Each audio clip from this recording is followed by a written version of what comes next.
بسم الله الرحمن الرحيم. هل أتاك حديث الغاشية؟ وجوه يومئذ خاشعة عاملة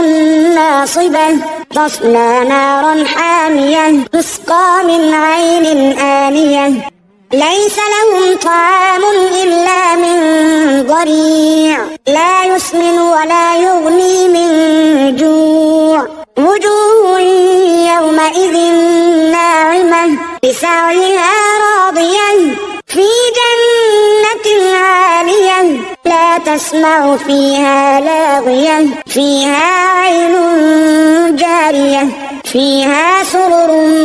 مرفوعة وأكواب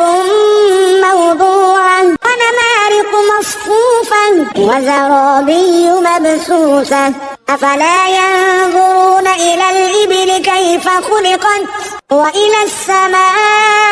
السماء كيف رفعت وإلى الجبال كيف نصبت وإلى الأرض كيف سطحت فذكر إنما أنت مذكر لست عليهم بمسيطر إلا من تولى وكفر